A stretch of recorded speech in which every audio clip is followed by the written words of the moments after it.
Okay, hello and welcome. You will be surprised to know that what is we're doing here, isn't it? But for a change, I'm going to take your different studies. I'm sure you are done with the first two lessons in different studies. As and when we meet in school, I shall be taking your normal subjects with a slight change, yes, which you will all obviously must have come to know by now. Okay, so I will be taking science 2 for the ninth standard. And for the other three subjects, you have different teachers. Now, before we start with this lesson, India's defense system, I want to show you something.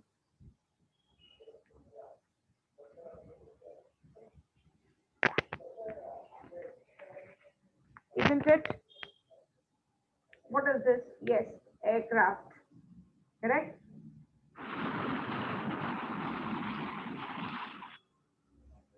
Sounds good? Yes?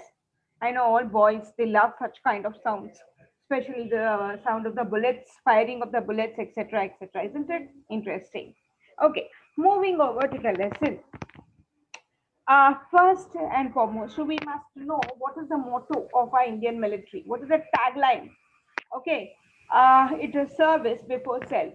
What is the meaning of this? Service to whom? Service to the nation. Keep service to the nation in front of you. All other things come later. That is the meaning of this motto. And I'm sure we all will agree with this that each and every soldier in the military, now I'm saying military, does follow this motto. They do live up for the nation. So many times we come across news wherein just a 22-year-old Jawan or a Naik as in the lowest rank in the army. These people, they have just joined the services, and while serving on the borders, they have given their life for the nation. It is a matter of glory for them, for their families, because their child has died for the nation. So many times we come across news wherein a newly married man who has joined the army, just a small baby and a wife and old parents at home, and has lost life. Okay, so what I want to say is they surely live up to the motto that is service before self. Now, the government of India, this is what you see, the logo of the military. When I'm saying military, there are three sections in military. It is the army, the navy, and the air force. Okay, and together it is called as military. So the government of India is responsible for ensuring the defense of India and every part of the country. It is also responsible for those islands which belong to us. Now, when I say islands, they are a part of the country, but they are slightly separated by land and water. But yes, they are like the Div and Daman. It is Andaman Nicobar, Lakshadweep, isn't it? So they are a part of our country, and the government is responsible not only for the entire country but also for these islands which belong to us. And the president is the supreme commander of the armed forces. So currently, it is Ramnath Kovind who is the head of military. So under him come all the three branches of the military. The Raksha Mantri, Defense Minister, he is the head of the Ministry of Defense. So here we have the current Defense Minister, Mr. Rajnath Singh. In addition, the National Security Advisor is also appointed to advise the Prime Minister on national security. I bet you all of you must have watched the movie Uri the Surgical Strike. It actually gives you goosebumps when you watch the movie. And even if you watch it more than once, you know the end, and yet every time when you see the happenings in the movie, you are on the edge of your chairs, isn't it? That excitement, that fierce light, that pride, the respect, everything comes together at that moment. So your emotions are filled with all these feelings together. So you must have come across. Now, when I give you examples from the movie, it clicks to you, isn't it? So at that time during the surgical strike, you know who was that advisor? Ajit Doval. And if you watched the movie, you remember Parish Rawal every time he asked for a new mobile, and once the job is done, throws it, and his hand is again forward for a new mobile. Isn't it? Okay. So these things, why I give you examples, because then you remember, and some interest is created. Otherwise, the subject is dry, isn't it? Defense studies. Yeah. Okay, moving ahead. Now, which are the different departments of the Ministry of Defense? After independence, that is after 1947, the Ministry of Defense was created under the charge of a cabinet minister, meaning one person was put as the head of the defense, and that person is called the defense minister. The principal task of the ministry is to implement the government's policy directions and the execution of approved programs within the allocated resources.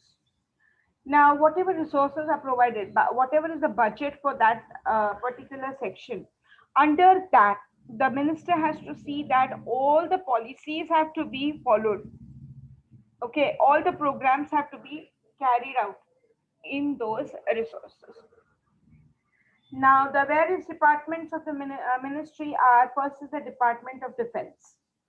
The Department of Defense is responsible for the defense budget, the defense policy, all the matters relating to the parliament, defense cooperation with foreign countries, etc. Then, second is the Department of Defense Production. Now, in defense, we do require so many different ammunitions. You have arms ammunitions, you have fighter planes, you also have what you say vehicles required for the army, correct? And those have to be tough and sturdy because they need to take these vehicles to very difficult and weird places like hilly regions where there are no proper roads or the land is not smooth. So there have to be such type of vehicles which will not only resist the bombs and the firings. So in every way they have to be proof, bulletproof, protective, and able to travel on that particular difficult path, etc. Then you have the Department of Defense Production. It deals with matters pertaining to defense production, indigenization of the imported stores, then equipment and spares, meaning the spare parts, the planning and control of the departmental defense equipment production agencies, that is ordnance factories and the defense public sector units. Say we have ordnance factory, we have ammunition factory. Now, what is ordnance? Ordnance means it is all the things that are required for the military. Then we have ammunition factory wherein actual ammunition is produced that is required. It can be gunpowder, it can be bullets, it can be bombs, it can be grenades, etc., etc. Then you have factories, vehicle factories, iron foundries, wherein iron is treated to make it more sturdy. And secondly, um, yeah, all the jeeps and trucks which are required on the border, military trucks, all these they are developed in these vehicle factories in the foundries, iron foundries. And gray iron foundries are for making the parts of the ammunition. Okay. The Department of Defense Research and Development, DRDO. Currently, this is continuously in news wherein the foreign policies are concerned. Its function is to advise the government on scientific aspects of military equipment. It plans for research and development of weapons through its research laboratory. You remember that boy who had that the drone, and it was just the like it was just a glance by that advisor who took, and he realized that this looks like an eagle, so but we can make use of it for spying on the opponent country, correct? And that was used. So these things, scientific researches are also a part of the defense system. Then Department of Ex-Servicemen's Welfare. Ex-servicemen means all those people who have retired from the military. Remember, I'm saying military, meaning it can be army, the navy, or the air force. The Department of Ex-Servicemen's Welfare deals with all resettlement, welfare, and pension matters of ex-servicemen. Now, we also have government organizations which work for the salaries of these servicemen. Servicemen mean the ones who are in military, and ex means who have retired. So we have different commands. You know that by now. You must have come to know that you have the Northern Command, Southern Command, Eastern Command, Western Command, etc. So the country is divided into four parts, and Pune is the headquarter of the Southern Command, meaning the south part of the military. So we have many army bases, especially when you go to campsite, you know, go near the turf club, etc. You come to know that there are so many army institutes. We have the Armed Forces Medical College. We have the National Defense Academy, which does the job of training cadets, admission to which is extremely difficult and physically draining, mentally draining. That is, you have to give your best shot, be it health wise or brain wise. Only those are selected for the job. Then you have your air base, you have your military organizations, you have the military engineering colleges, correct? That is because Pune is the Southern Command headquarters.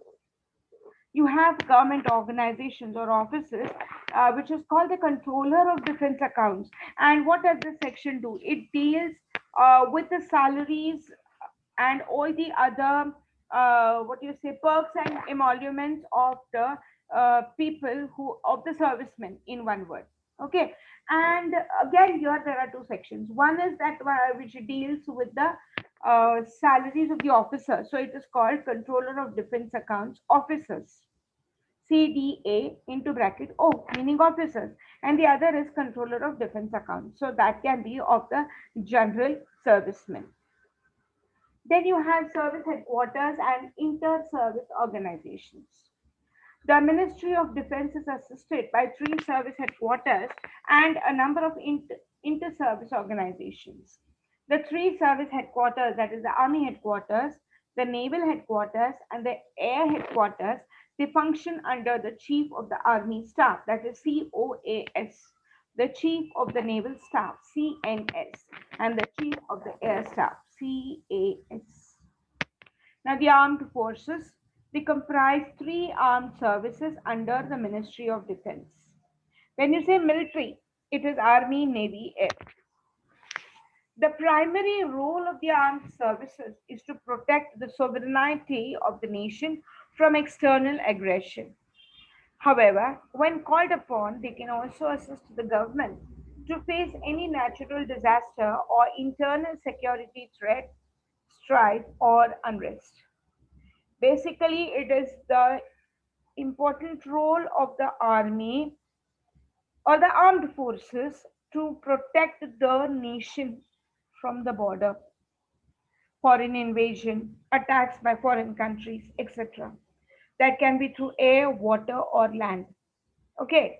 But apart from that, if the need arises, if there are any problems within the country, at that time also the army can be called upon to help out. So it can be natural disasters, it can be strikes, it can be what you say, dangal, okay, aggression. So if the police forces are not sufficient, then the army can also be called upon. Okay. Now, since we know that there are three streams in the armed forces as in military, let us see what are the ranks. Now, in army, it is the field marshal who is at the topmost. Field marshal, the one and only field marshal that our country has had since the day the army was installed, is Sam Manekshaw, who passed away a few years ago at the ripe old age. He was one of his own kind. Then, in the Navy, you have Admiral of the Fleet, the topmost. And in Air Force, you have Marshal of Air Force. Then, the next is the General. So, currently, if we can start from these ranks, General in the Army, the topmost, then Admiral in the Navy, and Air Chief Marshal in the Air Force. So, these are the chiefs of the Army, Navy, and the Air Staff. After the general comes a general, major general, brigadier, colonel. After the admiral comes vice admiral, a rear admiral, commodore, captain. There are still more ranks. The next slide. Air Chief Marshal, Air Marshal, Air Vice Marshal, Air Commodore, and Group Captain. So these are the first five ranks, okay, which are existent. Then in the army, you have Lieutenant Colonel, Major, Captain, and the Lieutenant. Then in the Navy, you have a commander, a lieutenant commander, a lieutenant, and a sub-lieutenant. Wing commander, squadron leader, flight lieutenant, and a flying officer. So these are in the Air Force. Now the current Chief of the Army Staff is General Manoj Mukund Narawane, COAS, Chief of the Army Staff. Okay, Manoj Mukund Narawane. Then Chief of the Naval Staff is Admiral Karambir Singh, CNS, meaning Chief of the Naval Staff. And last but not the least, Chief of the Air Force Staff, it is Air Marshal Rakesh Kumar Singh Bhadauria. Rakesh Kumar Singh Bhadauria, he is the Air Marshal. I think it should be Air Chief Marshal, sorry. Chief of the Air Force Staff, CAS. Okay, now we have the Indian Army ranks, meaning the insignia. Now, what is the meaning of insignia? It's a symbol of position. So, from these insignia, you come to know what is the position or what is the rank held by that particular person. So, you see what is the insignia for a general. For a general, you have a sword, a stick, then the emblem of a sun, and the three lions. Okay, for a lieutenant general, the sun is not there. For a major general, only sun is there. Then brigadier, there are three suns and one emblem of the lions. For the colonel, then lieutenant colonel, major, captain, and lieutenant. So as your rank goes on getting higher and higher, as you go on getting a promotion, every time your insignia will change. Then continuing with the JC, junior commanding officers or new commanding officers or the Jawans. So you start with a lance knight. So initially when you are appointed, you are a lance knight. On your shoulders, you will have this insignia. Then a knight, 2. Havildar, 3. Company quartermaster Havildar, 4, with the Trimurti, that is the three lions. Then company Havildar Major, a step ahead. A regimental quartermaster Havildar. Then you have the regimental Havildar Major. Naib Subedar, you have a Subedar, and you have a Subedar Major. So these are the insignia for Indian Army ranks. Okay. Then moving on to the Indian Air Force ranks. See what is put up on the shoulders. Okay. What is put up on the shoulders? That is for the Air Force ranks. Starting from a flying officer, flight lieutenant, a squadron leader, wing commander, group captain, air commodore, air vice marshal, air chief marshal, marshal of the Air Force. That is put up. What is put up on the sleeve and the shoulder? Okay, that's just for your information. And now the Navy ranks, starting from the sub-lieutenant, lieutenant, lieutenant commander, the commander, captain, commodore, rear admiral, vice admiral, admiral, and admiral of the fleet. Shoulder and the sleeve. Okay. Now, we'll take a break here, and about paramilitary forces, we shall start in our next video. Okay. So I enjoy teaching defense studies. I don't know how much you liked my teaching. Very importantly, I don't know whether the earlier teacher has made you aware that this is a graded subject. Now, where it comes to the activities of this lesson, you have to write on your own because it is just an interview. If you know anyone around you who is a part of this military, you can interview them and write down the details, but nothing is going to come from my side. And if at all you don't know anyone, always search on the net, but see that you take different people for different questions. Do not write the same information below. Okay? Because when I correct your books, I am going to give you marks on the basis of what grades on the basis of what you have written. And if at all you try to write anything rubbish, remember your grades are equally important for your passing. Though the subjects are graded, if you get a D grade in ninth and in the 10th, you will not clear. You'll have to repeat your class. So take it seriously. Not much work to do, no papers to write. Okay? So I shall finish the lesson in the next video. We just have one video per week. But otherwise, we shall be meeting every day online currently, and when school reopens, physically in school. So see you. Bye bye. God bless you and have a wonderful day. Thank you.